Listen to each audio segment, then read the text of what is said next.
Dr. Anton Reese and WKCTC, as well as the Paducah Junior College Foundation for being the host today. And again, to mention Rhonda McCory-Smith and Ruth Baggett, along with the Paducah Historic Preservation Group and Community Paducah, for all the hard work they've done over months to be able to put this week's activities together for this important day.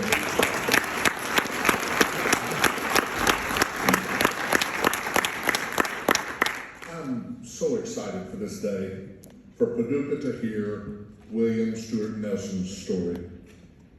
I've imagined and longed for a time when my community would choose to honor appropriately its greatest intellectual hero. And to give us that story, today it is also my honor to introduce Dr. Dennis Dickerson. Dr. Dickerson has chosen recently to retire after 50 years in academia. The first 25 years spent as a professor at Williams College, one of the finest liberal arts universities in the country, in Massachusetts, and then followed that up with another 25 years at Vanderbilt University, where upon concluding his career there, they awarded him with the prestigious honor of being Professor Emeritus.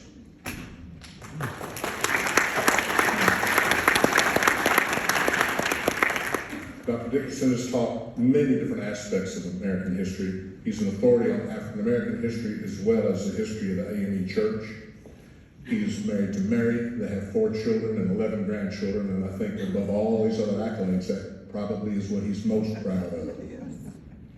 And today, it's our privilege to hear his presentation on William Stewart Nelson, the origins of the nonviolence movement in the United States. So please join me in offering a warm Paducah welcome to Dr. Dennis Dickerson.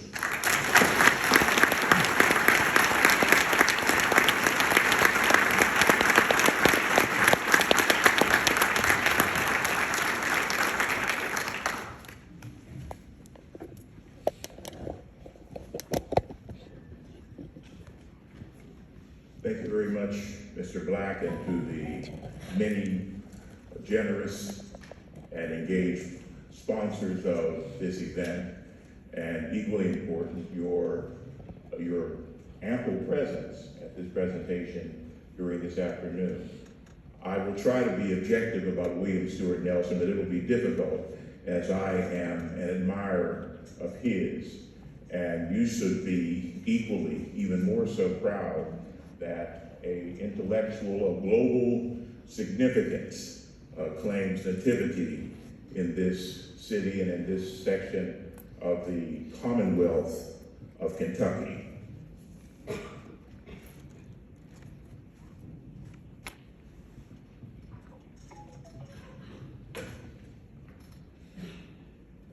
William Stewart Nelson shares with his 2 colleagues, Benjamin E. Mays and Howard Thurman, who in their own right were giant intellectuals, giant religious intellectuals in American life.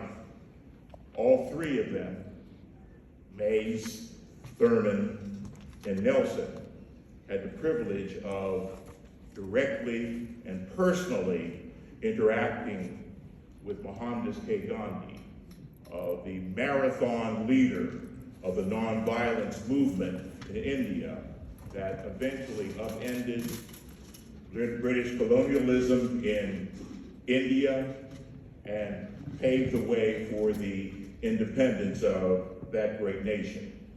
However, Nelson, alone among the 3, spent a sustained amount of time with Gandhi. Mays and Thurman made trips to India that lasted some weeks, and their conversations with Gandhi lasted, respectively, a matter of hours. Nelson, however, spent the entire academic year of 1946 and 1947, along with his wife, Blanche Wright Nelson, in India, in residence, in Calcutta, as the head of the Calcutta Service Unit of the American Friends Service Committee. And from that position, Dr. Nelson had substantial and sustained and fruitful interaction, conversations, faithful interactions with Mohandas K. Gandhi. And from that he gleaned not only insights, but vocabulary, nomenclature, that later he poured into the emergent civil rights movement, the emergent nonviolence movement in the United States, and thereby influenced a number of leading activists, many of whose names would be familiar to you, but perhaps unknown to you and unfamiliar to you, was the background, intellectual energy, and engine supplied to them by your native son, William Stewart Nelson. Nelson was born in Paris, Kentucky, but taken at a young age to Paducah, where his father practiced medicine. And Nelson, like the other African-American residents of this city, was leavened by the legalized and compelled segregation that mandated the separation of African Americans from whites. He was a graduate of Lincoln High School, the site of which I was able to visit or see, thanks to Jeff Baggett and Ruth Baggett. A graduate of Lincoln High School, experienced the segregation and exclusion that was characteristic of this city like others. Also leavened by segregation during his service in the United States Army in World War I. He was a student at Howard University, but took a leave to enroll in the officers training school that was designated for black officers in Fort Des Moines, Iowa. And he was dispatched to an all-black infantry division. And they saw action in France. It was characteristic of black soldiers during World War I to be assigned to disagreeable and menial duties of digging latrines and clearing out other kinds of infrastructure for the fighting force. Recognizing this, the French army noted that the talents and the abilities of black soldiers were being ignored and not being wisely and productively deployed. And so Nelson's unit was attached to the French army, and Nelson saw action in France and was decorated for it. Now, this experience in World War I is really a watershed. It's a watershed. It's a benchmark. Thank you. In Nelson's life. A couple of observations. One, of course, he experienced the segregation that was characteristic of the armed forces. But it also infused Nelson with a sense of internationalism, that there was a world beyond Paducah. Surprise, surprise.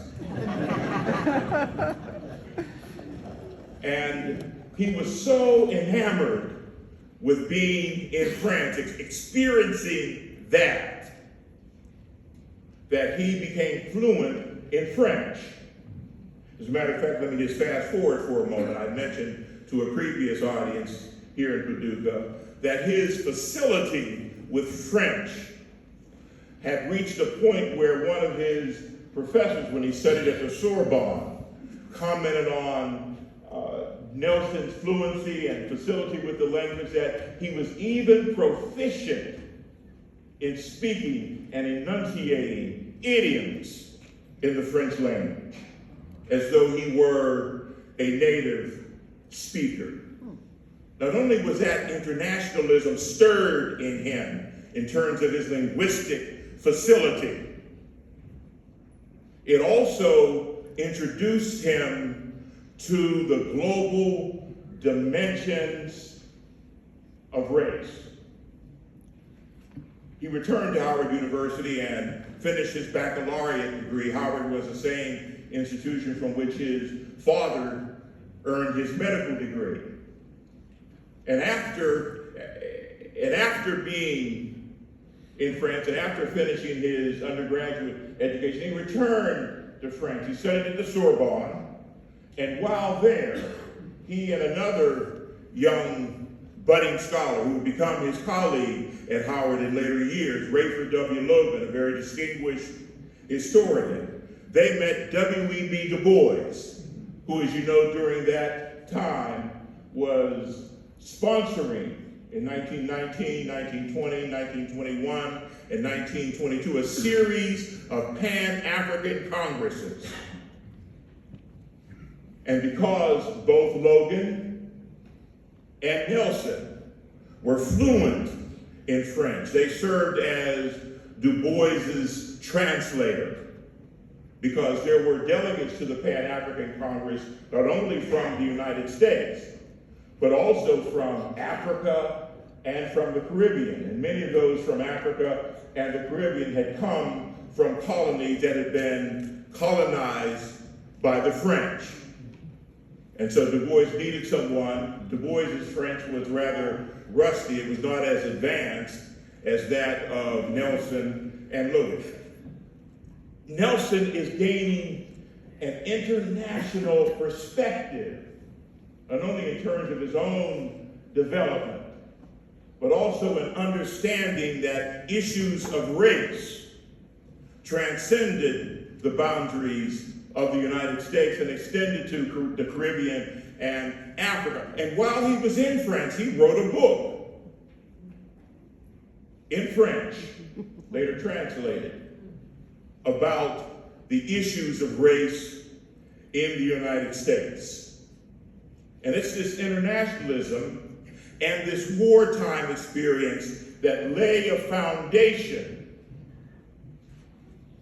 for his later espousal of nonviolence and really introduced him, levied him for a future meeting with Mahatma Gandhi.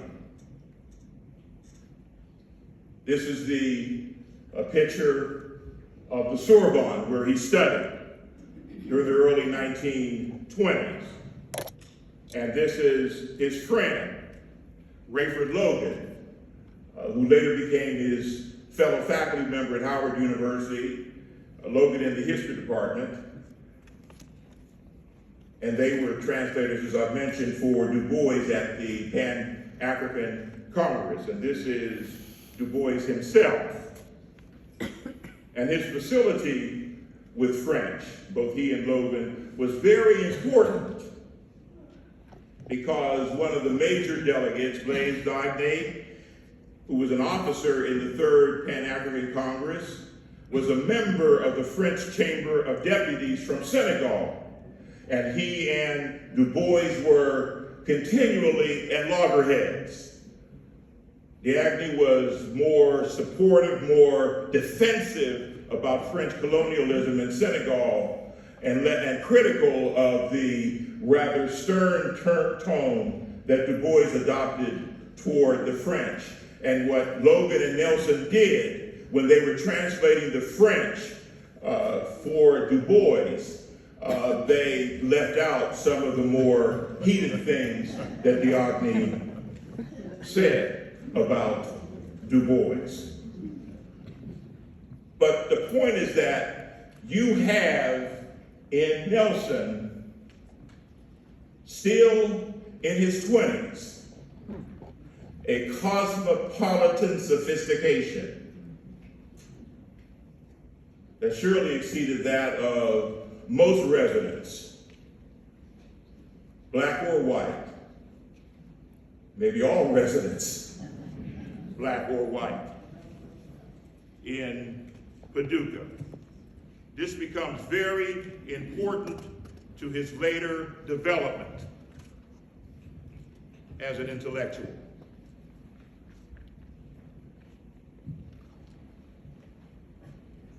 He went to Howard as a faculty member, but returned to Europe to study at the University of Berlin. Now, Berlin was a very important venue because Du Bois himself had studied in Berlin in the 1890s. And Nelson came under the influence at Berlin and later at the University of Marburg in Germany, under some of the great theologians and biblical scholars then in Europe.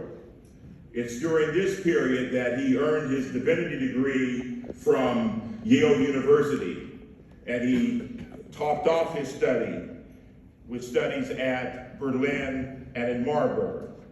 Here is Adolf Diesmann, who taught Nelson an exposition of the Synoptic Gospels.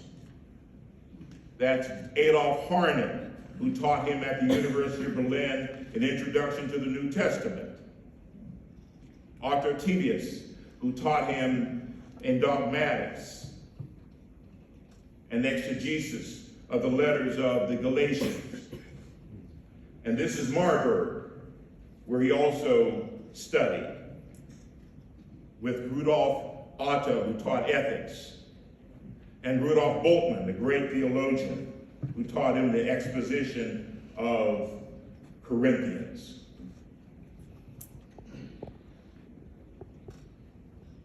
Here are those professors. That's Marburg.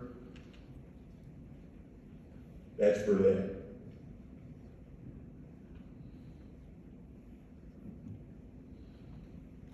He returned to Howard, where he taught for several years. This is Mordecai Johnson. This is Mordecai Johnson, Benjamin Mays, Howard Thurman. Let me talk about them.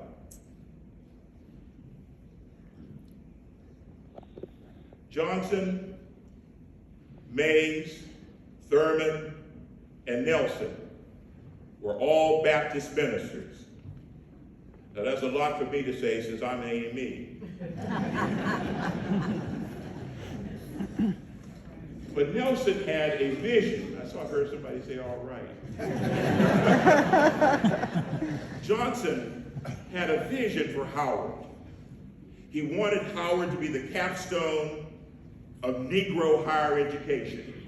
And he had a special mission, not only for the medical school and the law school and the College of Undergraduates, but he had a special mission for the School of Religion.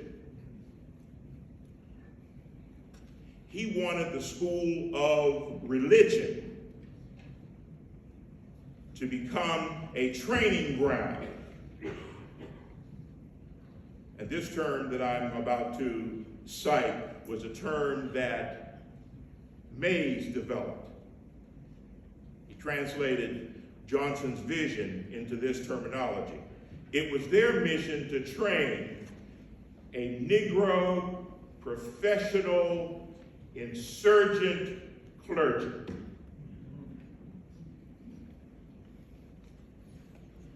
And that became the ethos, the trajectory, the direction, the mandate for this school of religion. In other words, to deliberately and intentionally train clergy to upend the structures of racism and segregation in the United States.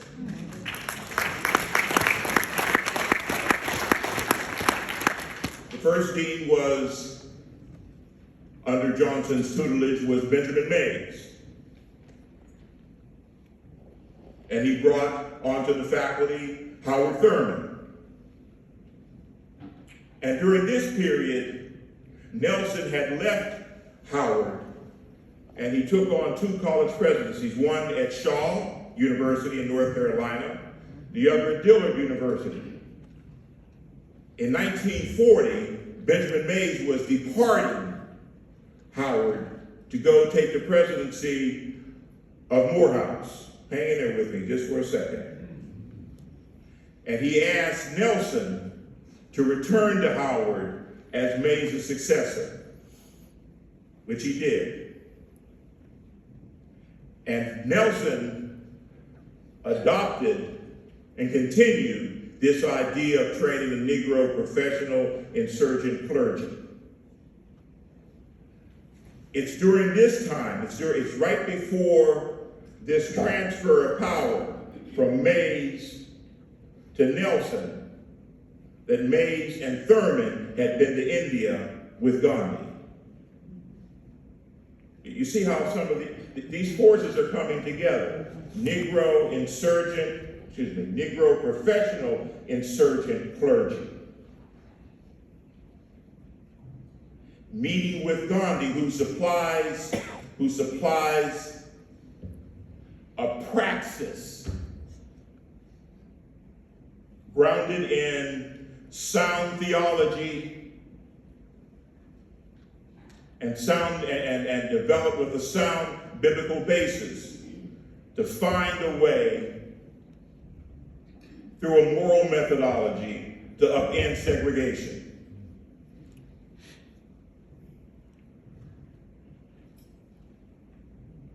Nelson brings to that enterprise. Now I'm taking my time trying to develop this. Nelson brings to this enterprise his well-honed international cosmopolitanism.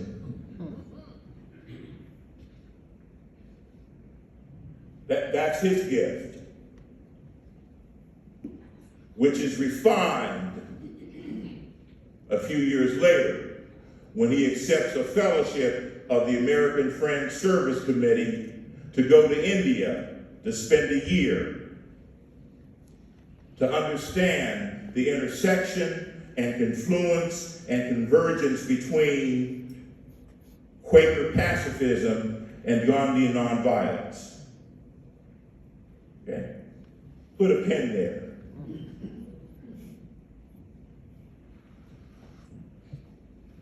I mentioned how important World War I was to Nelson in his development. A major impact, and I said this last night, and I believe I mentioned this to the students, the wonderful high school students from McCracken and Tillman, whom I had a chance to speak to.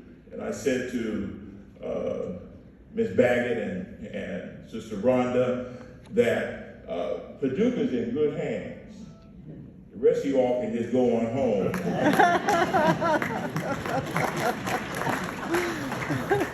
Because those were some crackerjack young people. They were, and one of them is a member, assistant minister of your church, Ms. Hollowell, and Mr. Teacher, Mr. Black. Yes. Wonderful, just wonderful students who asked me, I had to think about some of the answers I was going to give them. I didn't want them to blow my cover, but they probed pretty deeply. But I was mentioning to them that World War I was very important to Nelson. World War I, and I taught World War I for years at Williams and at Vanderbilt. World War I alone among international and national conflicts is marked by humankind's ability to wreak maximum carnage on itself. It was an arresting time morally for humankind because we had mastered for the first time the technology of warfare that could bring such massive carnage to people. Now, in the American record, the record held was by the Civil War, when we lost historians argue about this, somewhere between 600 and 700,000 people during the Civil War. In World War I, we're talking about multiple millions of people. All because we had mastered submarines, air power, chemical and biological warfare, gases, and other products of technological advance. And because we were able to mobilize that on both sides, on the side of the Germans in Austria-Hungary, but also on the side of the Allies, Britain, France, and the United States, that persons who were morally motivated said that we have to do something about that. And so the Fellowship of Reconciliation, a pacifist organization, was founded during World War I, and the American Friends Service Committee. And here, Nelson is connected through the American Friends Service Committee and reminded about his World War I past. And he began to think about how social change, upending evil social structures, could be upended through moral means. So he went to India, and he pondered these issues on how pacifism and nonviolence could join to produce for African Americans in the United States, Negro professional insurgent clergy, to fight segregation. And all of this is being brought to bear on Nelson and his conversations with Mahatma Gandhi. He's always internationalist in his thinking. I love this picture here. This is a picture of William Stewart Nelson on the far right. In the middle is standing Elaine Locke. All three of these are Howard professors. And on the far left is Ralph Bunche. I was saying to the students yesterday how important peer groups are. Both of these colleagues, with whom Nelson was close, were internationalists. Elaine Locke was a Rhodes Scholar and had studied in Britain. Ralph Bunche, Locke taught philosophy. Ralph Bunche taught political science.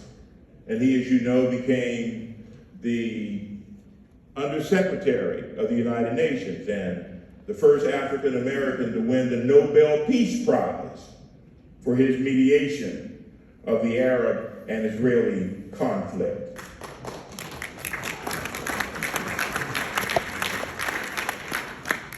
So Nelson goes to India.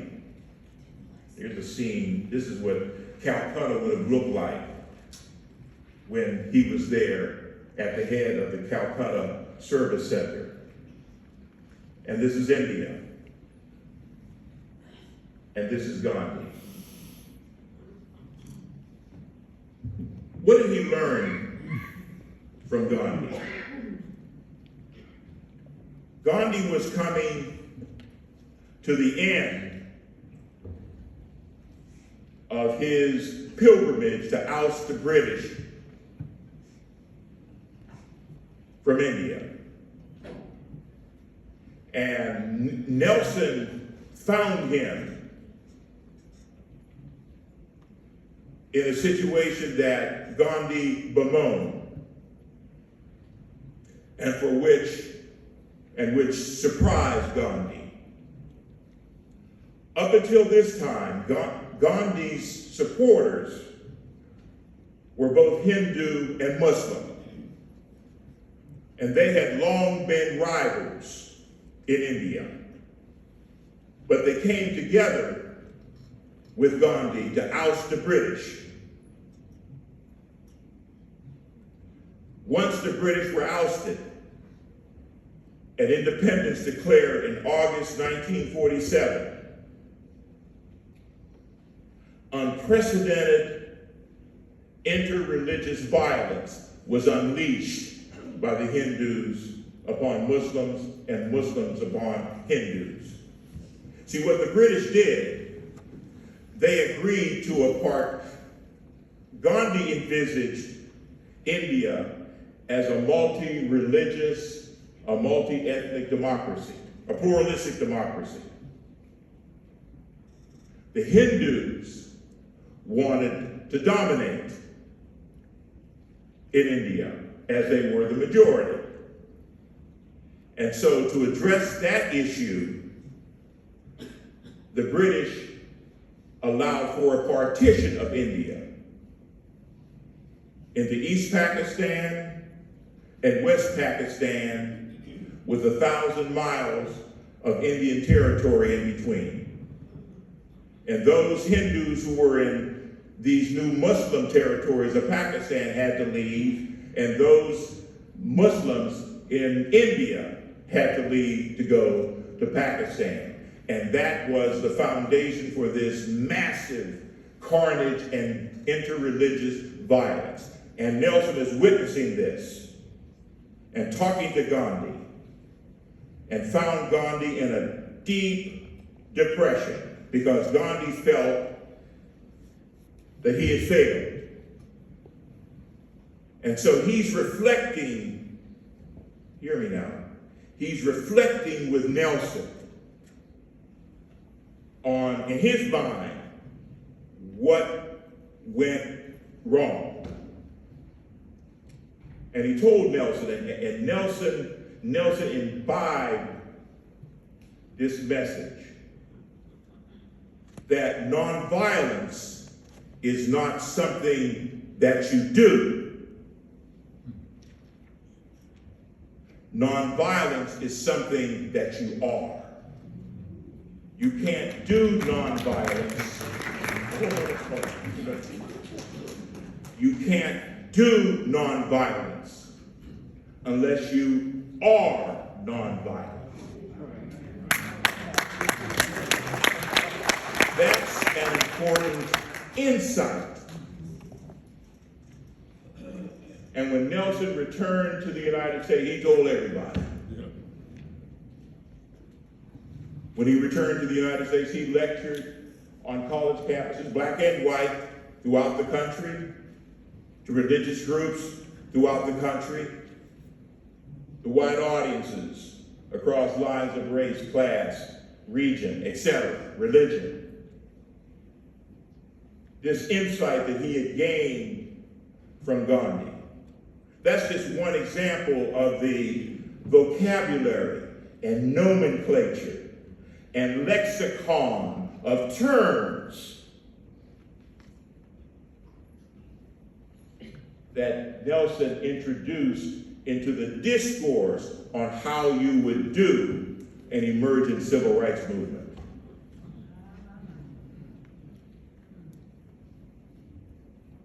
So, when you hear exponents say that a nonviolent direct action, your target is not the person, but this evil structure that the person defends. You want to destroy the structure and love the defender. Yes, yes, yes. That's Nelson. Yeah, I said it. That's Nelson. It becomes so, it so permeates the discourse and the vocabulary that you lose all trace from where it came.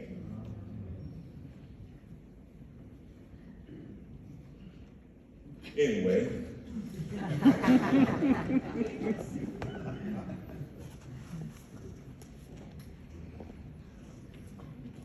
Here's Nelson with one of the graduating classes from the School of Religion.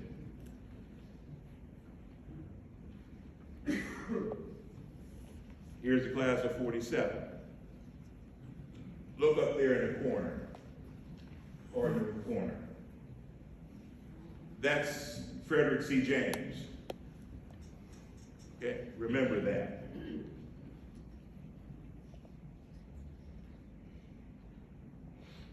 That's Kelly Miller Smith,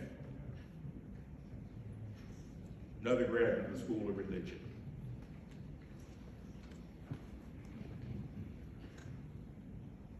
Negro professional insurgent clergy, James, who becomes an AME minister, rah, rah, rah, rah, rah. He's the leader of the Sumter movement in South Carolina. He's the engine. He's that Negro professional insurgent clergyman.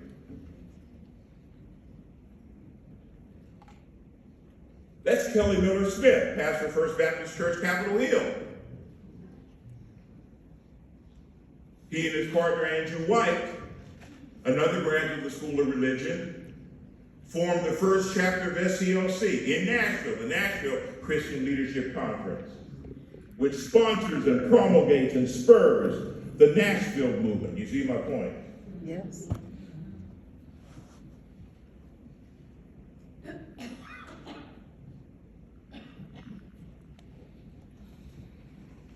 When Martin Luther King Jr. emerges out of the Montgomery bus boycott, during the boycott, he and Nelson exchanged correspondence, because by 1956, there's nobody in the United States. No, I said it right. Tank nobody in the United States who knows more about Gandhian nonviolence. I'll take any challenge than William Stewart Nelson.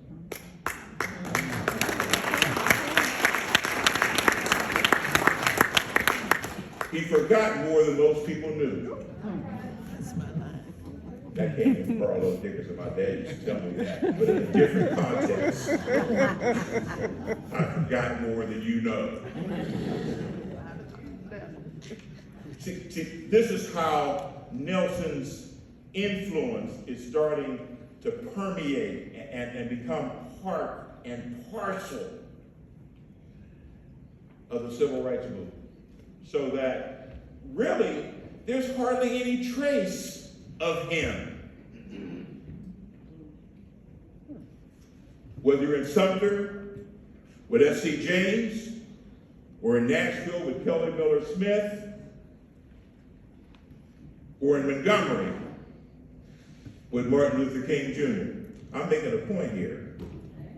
I'm making a point.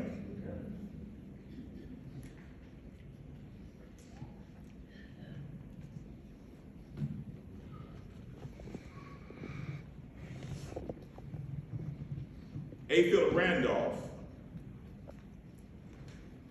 visited Howard. You see him here, right here, second from the right, talking to Nelson.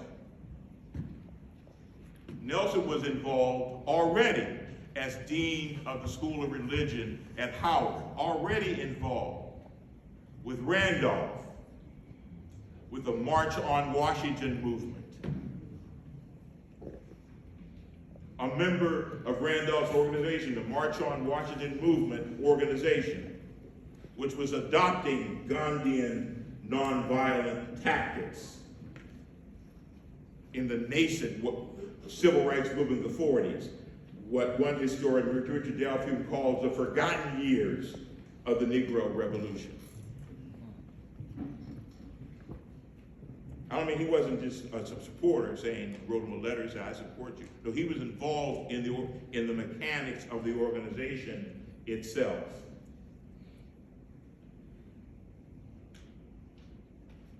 I want to make two other points, then I'm going to sit down.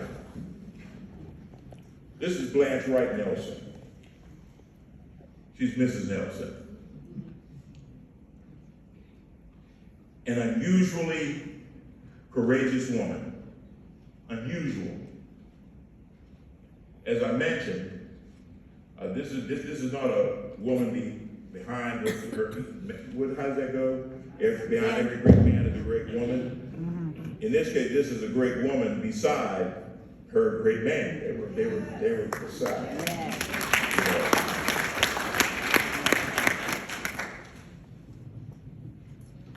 Mrs. Nelson.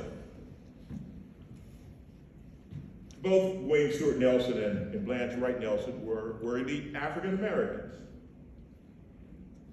To the manner born, if you will. She was a member of the church, the famous church family in Memphis. Nelson, you know who he was. While they were in India, Mrs. Nelson opened a school in the Busties. Now, what's a Bustie? That's a ghetto. That's the bad side of town.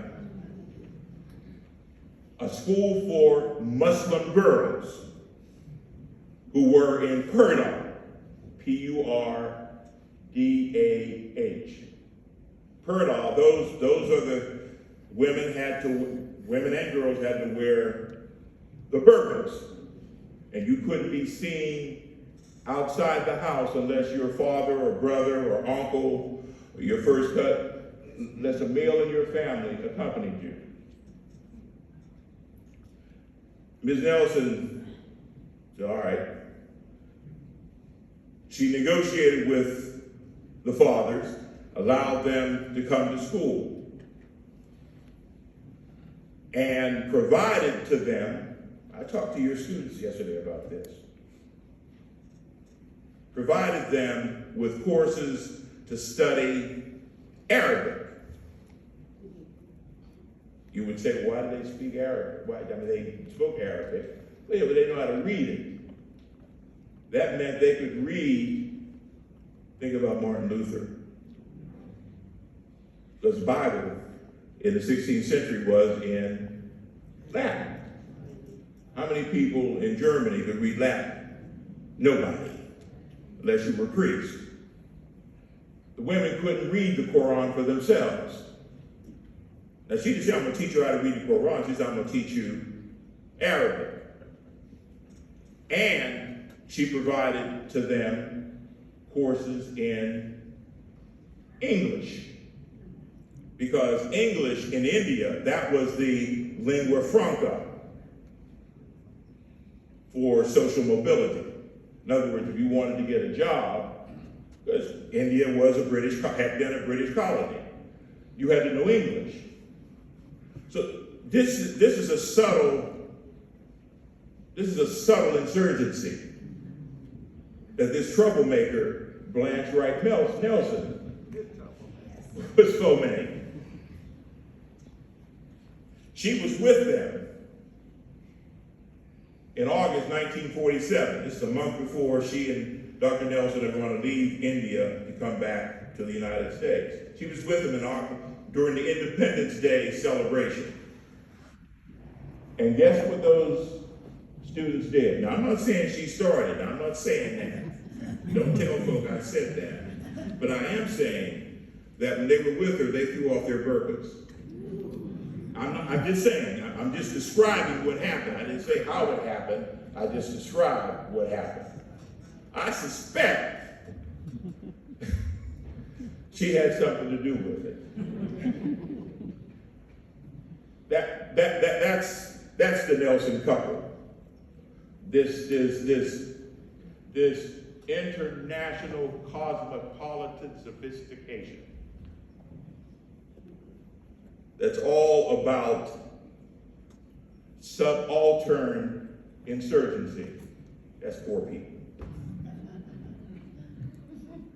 Final thing I want to say, and it's about, again, about nomenclature. For Nelson, For Nelson, the term civil rights movement is inadequate.